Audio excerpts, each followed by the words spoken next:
मैं भारत को भारतीयता की मान्यता के आधार पर फिर से खड़ा करना चाहता हूं, उस काम में लगा हूं। एक संत हुए यूरोप में जिनका नाम था वेलेंटाइन। ये हुए रोम में, और उस समय रोम का राजा था क्लॉडियस, बड़ा क्रूर आतंकी। उसकी क्रूरता और आतंक के किस्से यूरोप के इतिहास में भरे पड़े। तो क्लॉडियस जो है कहता है कि भाई हम तो महान यूरोपियन परंपरा के वाहक हैं, जिसमें स्त्री को तो रखेल बना के ही रखा जा सकता है, पत्नी का दर्जा उसको देना मूर्खता है। उसी क्लॉडियस के राज्य में ये वेलेंटाइन हो गए, जो गांव गांव घूम घूम के कहते थे कि भाई शादी करो, शादी करके रहो और एक पत्नी के साथ रहो। साहित्य का थोड़ा अध्ययन किया और भारतीय साहित्य से उन्हें पता चला कि एक पत्नी के साथ रहना, एक स्त्री के साथ रहना कितना सुखद होता है।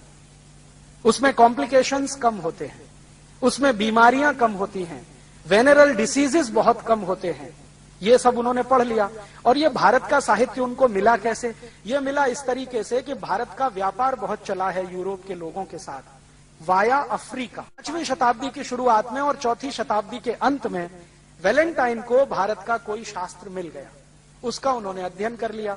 अध्ययन करके पता चला कि भारत की परिवार व्यवस्था कुछ इस तरह की है, तो उन्होंने भरपूर प्रचार किया पूरे रोम में घूम घूम कर कि शादी करो, शादी के बाद रहो। तो वेलेंटाइन मशहूर हो गए रोम में शादी कराने के लिए।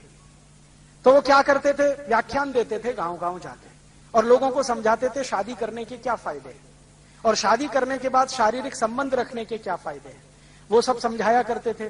क्लॉडियस जो था उनसे चिढ़ता था हमेशा। क्लॉडियस ये कहता था कि हमारी जो महान परंपरा है यूरोप की शादी नहीं करने की, उसका ये नाश करने में लगे हुए। बहुत ज्यादा गुस्सा जब आया क्लॉडियस को, तो क्लॉडियस ने क्या किया? वेलेंटाइन को फांसी पर चढ़ाने का आदेश दे दिया। राजा जो होता था वो कोई भी आदेश दे सकता था, राजा के मुंह से निकले हुए शब्द ही कानून माने जाते थे। तो क्लॉडियस ने वेलेंटाइन को फांसी पर चढ़ाने का आदेश दे दिया और 14 फरवरी सन 498 को वेलेंटाइन को फांसी पर चढ़ा दिया गया। अब हुआ क्या कि जिन लोगों की शादियां कराई थी वेलेंटाइन ने, वो सब दुखी हो गए और वो सब इकट्ठे हुए। और यूरोप में आपको शायद मालूम है या नहीं, सन 1950 तक फांसी देने की परंपरा खुले मैदान में होती थी। दंड जो है ना फांसी जैसा, वो सबके सामने दिया जाता था। तो क्लॉडियस ने जानबूझकर क्या किया कि जिनकी शादियां करा दी थी वेलेंटाइन ने, वेलेंटाइन वैसे चर्च में पादरी थे, तो वो क्या करते थे? चर्च में लाके शादियां कराते थे बच्चों की। तो जिनकी शादियां कराई थी क्लॉडियस ने उन सबको इकट्ठा करके उनके सामने क्लॉडियस के अधिकारियों ने वेलेंटाइन को फांसी पे चढ़ा दिया। तो उनके जो चेले चपाटे थे वेलेंटाइन के, वो सब बहुत दुखी हुए। तो उनके दुखद याद में 14 फरवरी 498 से उन्होंने वेलेंटाइन डे मनाना शुरू कर दिया। तो उस दिन से यूरोप में वेलेंटाइन डे मनाया जाता है। माने वेलेंटाइन एक ऐसे व्यक्ति जो शादियां कराते फिरते थे, उनको चूंकि राजा ने फांसी की सजा दे दी, तो उनकी याद में वेलेंटाइन डे मनाया जाता है।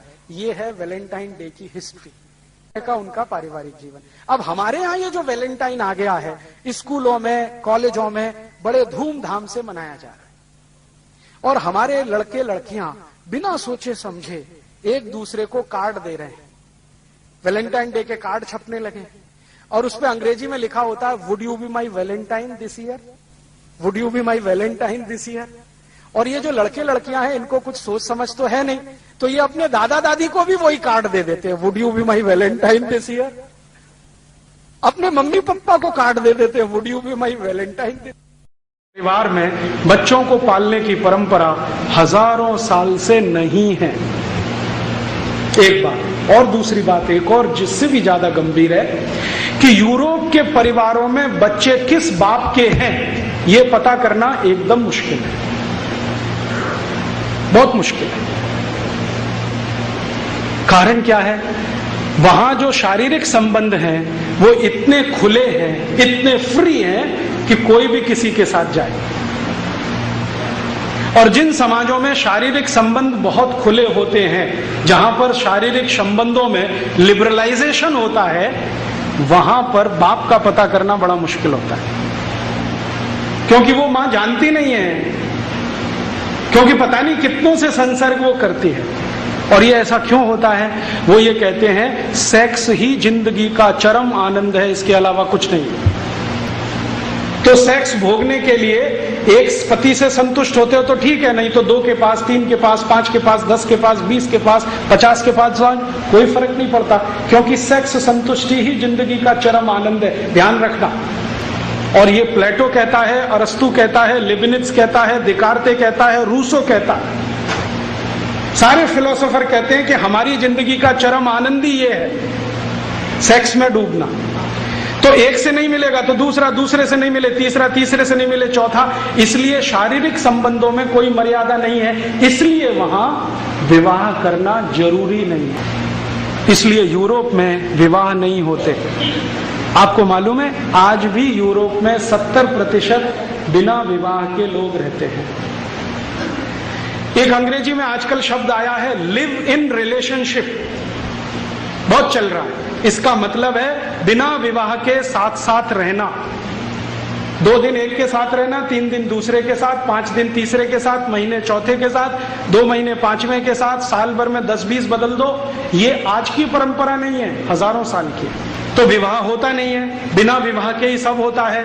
तो विवाह की परंपरा भी नहीं है, मान्यता भी नहीं है, इसलिए विवाह करना, कराना वहां कुछ महत्वपूर्ण बात नहीं मानी जाती। जहां सेक्स संबंध ही जिंदगी का सारा उत्कर्ष है, चरम है, तो वहां फिर मान्यता क्या है? वहां मान्यता यह है कि स्त्री और पुरुष ऐसे ही हैं जैसे इस्तेमाल करने वाली वस्तुएं। जब तक मजा देती हैं इस्तेमाल करो, जिस दिन नहीं देती है फेंक दो, नहीं ले आओ। तो महिला जब तक आनंद दे रही है तब तक रखो, जिस दिन बेकार हो गई घर के बाहर निकालो, दूसरी ले आओ, बाजार में मिलती है। अब परिणाम क्या होता है कि एक साथ बहुत सारी महिलाओं से शारीरिक संबंध रखना, तो पता कैसे चले बाप कौन सा है? बिना शादी के बच्चे होंगे तो पता कैसे चले बाप कौन सा है? तो इसलिए यूरोप में परिवार बनता नहीं है। परिवार तो कुछ निश्चित बिंदु से शुरू होता है ना। परिवार तो ऐसे शुरू होता है, मेरी माँ ने कहा देख ये तेरे पिताजी हैं, बस वहीं से शुरू हुआ। वहां कोई माँ ये कह नहीं सकती कि ये तेरे पिताजी, पता ही नहीं है उसको कौन सा पिताजी है। और ये 1-2 साल नहीं रहा है, 2500 साल ये रहा है। और 2500 साल में कम ज्यादा होता रहा। आज भी 2006 में यूरोप में यही चल रहा है।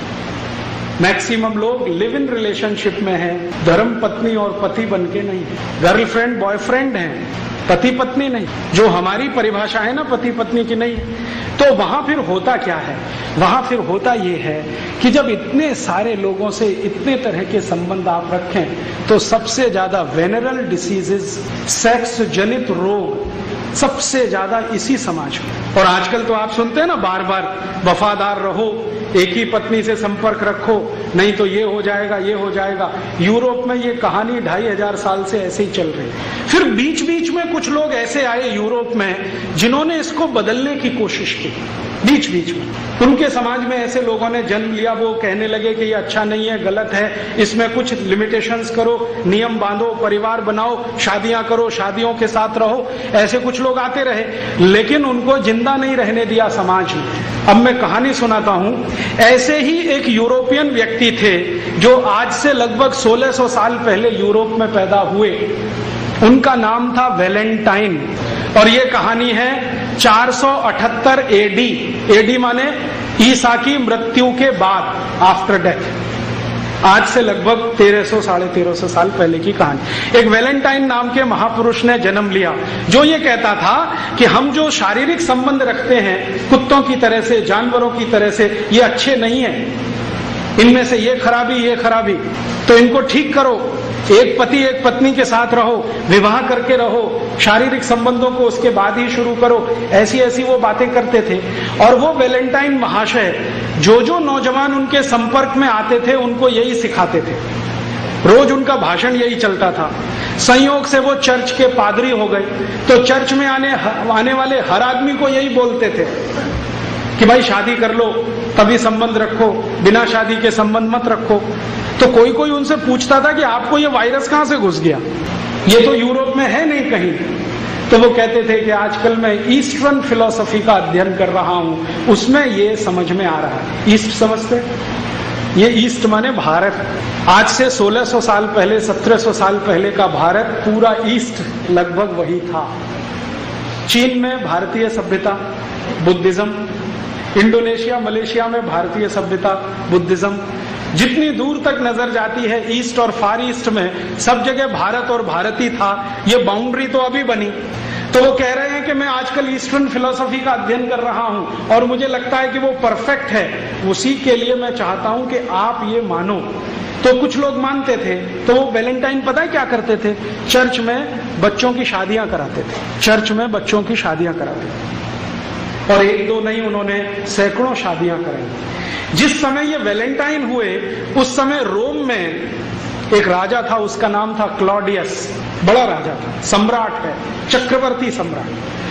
क्लॉडियस ने कहा कि ये जो आदमी है वैलेंटाइन, हमारी यूरोप की परंपरा को बिगाड़ रहा है। हम बिना शादी करके रहने वाले लोग, मौज मजे में डूबने वाले लोग, और ये सबको शादियां करवाता फिर रहा है। तो क्लॉडियस ने एक दिन आदेश दिया कि वैलेंटाइन को पकड़ के लाओ। तो गया वैलेंटाइन को पूछा, तुम ये क्या गलत काम कर रहे हो, अधर्म फैला रहे हो, अपसंस्कृति ला रहे हो, हमको ये मंजूर नहीं है, वगैरह वगैरह। तो उसने कहा कि मुझे ऐसा लगता है कि यही ठीक है। तो क्लॉडियस ने उसकी एक न सुनी और उसको फांसी की सजा का आदेश दे दिया। तो 14 फरवरी सन 498 को वैलेंटाइन को फांसी हो गई। आरोप क्या था? कि वो बच्चों की शादियां कराते हैं, इसलिए फांसी हो गई। माने शादी कराना जुर्म है, तो फांसी हो गई। जिस दिन उनको फांसी हुई तो जिन बच्चों ने वैलेंटाइन के कहने पर शादियां की थी, उन्होंने वो दिन वैलेंटाइन डे मनाना शुरू कर दिया। अब ये वैलेंटाइन डे की कहानी है। यूरोप में वैलेंटाइन डे होता है क्योंकि वहां शादी नहीं होती, और जो कर ले वो वैलेंटाइन डे मनाता है। अब भारत में बिना अकल, बिना सोचे, बिना समझे हमने वैलेंटाइन डे चालू कर दिया। स्कूलों में, कॉलेजों में पागलों की तरह से Valentine day, Valentine day, Valentine day. और इस धंधे में बड़ी बड़ी कंपनियां लग गई जिनको ग्रीटिंग कार्ड्स बेचने हैं। वैलेंटाइन डे का ग्रीटिंग कार्ड, वैलेंटाइन डे का गिफ्ट, और वैलेंटाइन डे का तो मिठाई, और वैलेंटाइन डे का तो ये, और वैलेंटाइन डे का वो। और टीवी चैनलों ने धुआंधार उसका प्रचार कर दिया। तो गली मोहल्ले छोटे छोटे बच्चे 10-10, 12-12 साल के वैलेंटाइन डे में फंसे हुए हैं। और ऐसे मूर्ख हैं कि वो जो कार्ड भेजते हैं ना, उसमें लिखते हैं would you be my Valentine. इसका सही मतलब है कि आप मेरे साथ शादी करोगे, और वो एक को नहीं 10-10 को भेज देते हैं, 20-20 को भेज देते हैं, 25-25 को, would you be my Valentine. अभी मैं तो एक दिन तंग हो गया, परेशान हो गया। बंबई में मैं एक सज्जन के घर खाना खाने गया, तो उनके घर में एक दादाजी हैं, दादाजी 65 साल के। उनको 25 ग्रीटिंग कार्ड आए हैं, लिखा हुआ would you be my Valentine. लिखने वाले कौन है? 15-20 साल के लड़के लड़कियां। वो दादाजी को वैलेंटाइन बना रहे हैं। मूर्खों को पता नहीं है कि वैलेंटाइन होता क्या है। बिना सोचे, बिना समझे ये जो हम लेते हैं ना, ये ऐसा नाश करता है। तो यूरोप की तकलीफ है, वहां शादियां नहीं होती हैं। शादी कराने वाला कोई पैदा हो जाए तो उसको फांसी हो जाती है। इसलिए वो कभी कभी ऐसे लोगों को याद करने के लिए कुछ सेलिब्रेट करते हैं। हम उनकी नकल करें ये बिल्कुल जरूरी नहीं।